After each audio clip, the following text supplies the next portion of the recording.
ഇപ്പോൾ ശ്രീപ്രിയ പറഞ്ഞ പോലെ ഇപ്പം നമ്മളൊരു ഡിസിഷനൊക്കെ എടുത്ത് ഒരു നിക്ഷേപം നടത്തിയിരിക്കുമ്പോഴാണ് പറയുന്നത് നിങ്ങൾ സാധനം ഇങ്ങോട്ട് കയറ്റി അയക്കണ്ട. ഒരു പക്ഷേ നമ്മൾ നിക്ഷേപം ചെയ്തിട്ടുള്ള കമ്പനികളിലും കൂടെ ഉണ്ടായിരിക്കാം. പക്ഷേ ആ ഒരു ഡിസിഷൻസ് നമ്മുടെ സ്റ്റോക്കിൻ്റെ മൂവ്മെൻറ്റിനെയും അതിൻ്റെ പ്രൈസിനെ ബാധിക്കുന്നതായിട്ട് പോകും, നമ്മൾ പാനിക്കാവുന്നു. പക്ഷേ നമ്മുടെ 2 ഷോകൾ അതിൽ വളരെ വിശാലമായിട്ട് അതിനെ കാണണമെന്നും അത് എന്താണ് അത്തരം വാർത്തകളുടെ വസ്തുതയെന്നും അതിന് ഇനി ഫ്യൂച്ചറിൽ എന്ത് സംഭവിക്കാമെന്നും നമ്മൾ പറയുന്നുണ്ട്. അതാണ് ഒന്ന് ഈ സൈറ്റ്, 2 ദി എക്കണോമിസ്റ്റ്.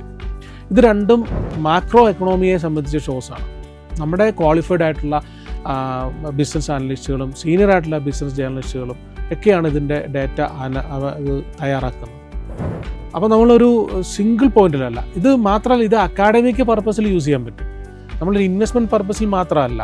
ഇപ്പം നമ്മളൊരു വീട്ടിൽ 4 മെമ്പേഴ്സുണ്ട്, അച്ഛൻ, അമ്മ, കുട്ടികൾ. അവർക്കിത് സ്മാർട്ട് ടി വിയിലിട്ട് കാണുമ്പോൾ നമ്മൾ എന്തിനാണ് എന്നും ഈ മലീമസമായ സാധനങ്ങൾ തന്നെ വീട്ടിലിട്ട് കാണുന്നത് അല്ലേ?